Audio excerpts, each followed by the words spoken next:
Bro, while you're eating, let's talk about Let's why talk did we about. build Declut in the first place That's a really good question. Do you wanna start after a bite. after bite? Yeah, really good burgers.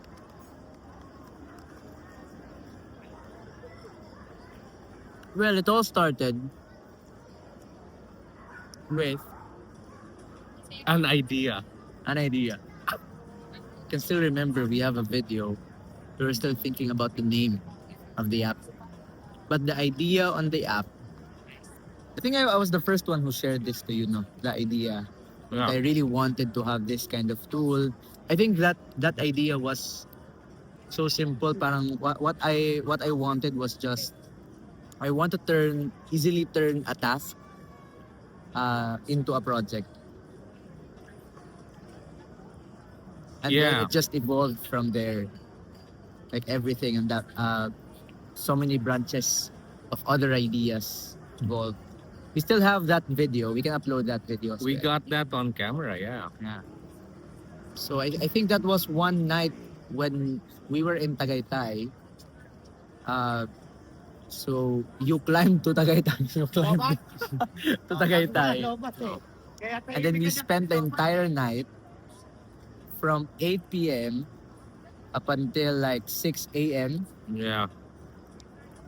We brainstormed everything and including the name of the app. Siguro, let's talk about beyond the name.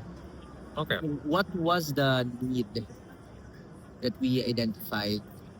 Well, the thing with Declut is we're building this tool to solve very real problems that we encounter on a daily basis. For example, at that time I was juggling a lot. John was juggling a lot. I knew I was juggling a lot. I was in local government. I was doing entrepreneurship work and all other things. So concerns were coming from left and right. And me as a yes person, I just normally grab like the next opportunity or uh, try to say yes to everything, right?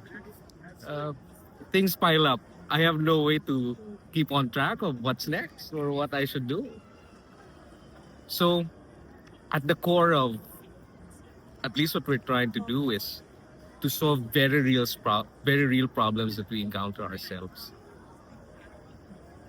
Right? But for me, I think the itch was same with you. I'm also a yes person, but I frequently, at the same time, I frequently see myself jumping from one app to another. Oh yeah, right. So when there's this new productivity app that comes in to the market, I can still remember like I think days before we met that day in Tagaytay, I was watching a whole bunch of videos from Keep Productive. It's a channel in YouTube. Mhm. And what he did was he created a comparison video of all the productivity apps in the market. And so I have used a lot of them, from Todoist to Notion, to Sansama, to Routine. What are the other apps? So many apps. From to-do list app, to note-taking apps, to now a lot of apps are evolving into an everything app, Yeah, right? right. Trying to be everything. Like for example, Notion, no, tries to be everything. If you're going to look for a one main app to handle everything in your life, I mean, Notion claims to be that app, right? You can have to-do lists, you can manage projects, you can plan your entire year, your day. Now with Notion Calendar and Notion Mail, but the problem was, even though these solutions are out in the market, like I've been testing a lot of them, I can't settle with one. So I felt that itch, no? Like what's happening? So I only end up, hopping from one app to another, not solving the problem of execution. Yeah. And also, sometimes I'm I'm angry with myself because I have all of these ideas, but then I don't have a repository of ideas. Sometimes I will create like a database on Notion, but I end up not taking action on those ideas. So that's my big why. Uh, I really wanted to have an app that could solve that problem, You know, those and problems. it's very interesting. I was telling John this. I'm encountering the exact same problems, but it's manifested in a very different form. How? John, you manage your tasks, your thoughts through digital means. Like if you have a thought, you Ah, put it on Google Calendar, you put it on Apple Note or some other app. yeah. I think you also have like Miro and Notion, Yes, yes. all really good stuff. But me, when I have a thought, I'm just gonna get like a piece of paper that I have or some notebook that I have. And the ending is that I have tons of notebooks, I have tons of loose paper. I lose all of the notes that I have sometimes. Like I don't have some way to recall it. And I'm a very traditional planner. I keep like a clipboard. I print like my per hour scheduling. And if I'm being honest, sometimes I stick to it, sometimes I don't. And it also doesn't help that it doesn't show up on my Google Calendar. Like, okay, I have to check my Google Calendar and then check my notes and all that. So I think also I come at it at the lens of how will this work for someone who, at least on a planning perspective, is not tech first? Mm. Because I come at it at a very tactile planning environment, note taking environment. Like, how can tech work for profiles like mine? That even though I'm traditionally tactile, I would still get to use the app effectively. So there's also that. I think that's a very good point you shared. No, I think both of us are in this endless loop of like trying different strategies to keep up with so many commitments, Oh, so that's many correct. tasks, so many projects. You mentioned earlier I was more of a like a digital Uh, uh, second brain right. kind Yeah, of yeah, yeah. The thing. second brain thing. Yeah. But now I also see myself doing the same as yours. I mean, I'm in an endless loop. So sometimes, okay, I'm gonna try this because I've seen online, I watched this video by a Right. productivity Right. guru Right. that Yeah. it's effective, more Yeah. effective, blah blah Right. blah. Right. Right. So I think that's one big thing that we're trying to finally solve. Let's talk about. You mentioned one keyword Yeah. that's very important because when we were thinking how we would position this in the market, because there's so many productivity apps already out there in the market. It's already a congested, um, crowded market of apps. Correct. When we were thinking about this, um, we came up with an idea that this would be a thought management system, Oh yeah. That, right? Let's talk about that. Because as we've seen in the market right now, there are two main categories. uh, There's this task management, and there's a project productivity. management. Right. Right. Right. Project management, right? I mean, there's also note taking apps There's a that are lot. trying Yeah. to be everything. But let's talk about why did we decide to have a step back, um, from before thinking it's a task or a project. We're first thinking, okay, here's a thought, and we need to first capture it. Okay. That's interesting. That's an interesting question. Well, on my end, I really think that our big breakthroughs come from our big ideas. And sometimes big ideas don't usually come at you as big when you have them. Like sometimes they do, sometimes they don't. In the shower. in the Sometimes. shower, or sometimes when you're in the commute, or when you're walking, maybe. So I guess one of the things we were thinking when, especially when we were brainstorming uh, The that approach. midnight, yeah, the approach was that we need to find a way for us to seamlessly capture, get the ideas. Like, okay, when you think of it, you have a way to uh, store these ideas somewhere.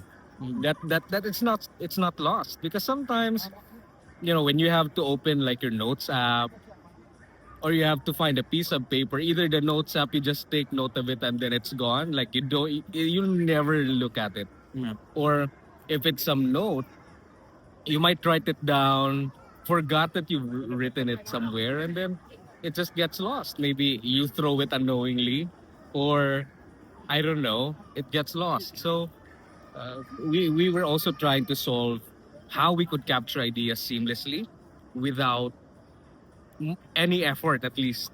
Uh, that's why we came up with what we call now as quick capture.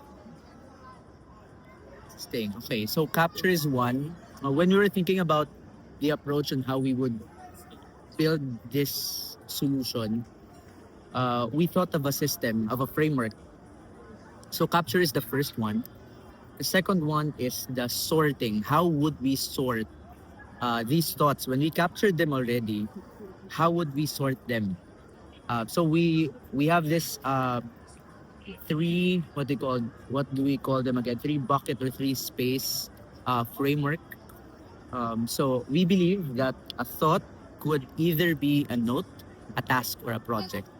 The reason for that is, we all have a lot of tasks. Yes. Some tasks we need to act on. Yeah. Some tasks we just need to keep within ourselves to maybe inform the next action, right? And there are also other tasks or thoughts that we need to break down further. Like, okay, we thought that, for example, I don't know, preparing for a birthday is just one task, but then it's a series of tasks. You need to invite your friends, Yeah. cook food, buy the things you have to buy, and all these things. Maybe even book the venue. So it's something you need to break down. So the logic is, for thoughts that you just need to take note of, you can classify that as a note. For thoughts that you need to act on, you classify that as a task.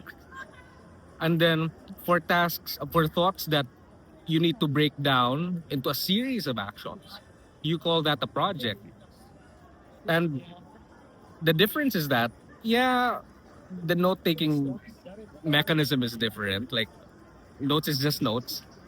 Task is something you could check to mark that you completed it. But also, we were thinking this is something that you need to be able to act on right away, which is an entirely different conversation, by the way. But That's the third space. that's the That's third the first. space. Yeah. But yeah, the idea is you could schedule, you could put a schedule on it, and then the same with projects. Projects is a series of tasks that you individually you could schedule, or something like that. To that line of thinking. Yeah. So Hans mentioned the mechanism of sorting and also touched on a bit about the third space or the third bucket, which is the act or the action. Um, we needed to put this in our framework or in our thinking because we believe that execution is a must, right? I mean, an idea, a thought could be useless, could be amazing for you like in a surface level, but if not executed, then it's nothing, right? So even up until now, we're still actually figuring out how we can help our users or ourselves be um, be more action oriented when it comes to these thoughts. One of the steps we're doing, which will also be improved as time goes on, is the integration of AI. AI is a big thing right now. And one approach we decided on doing is for example, in a project, a common blocker is you don't know what are the steps or what are the tasks under that project. Correct. So we're now using AI. We're calling it Declut AI to help break down the tasks under that project so that it's easier for the user to take action. Because sometimes it's just a matter of like you don't know what the steps to take so that you can finish that task or project. That's why you don't act on it, right? I mean, you're overthinking about It it. breeds procrastination if you have to think about it a lot. Exactly. Yeah. So that's one approach we're doing. So to complete the entire three-step framework, the capture, sort, and act. Um, there are more pending ideas in the There's a backlog. lot. Yeah.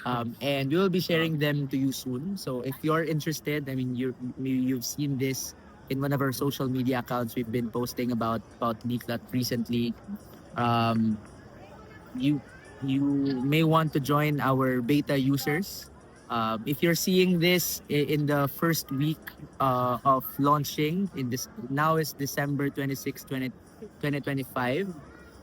Maybe the beta user application is still open, or maybe you're seeing this when it's already open for public. So sign up. It will be in the description and inside this video. Do you have any last thoughts? Yeah, and we're excited to hear your thoughts about it. Please help us build this and then please help us solve this problem. We think if this is something we share together, maybe it's also a problem that you yourselves have. So we're excited to hear your thoughts about it. Yeah, Thanks, download guys. Declut.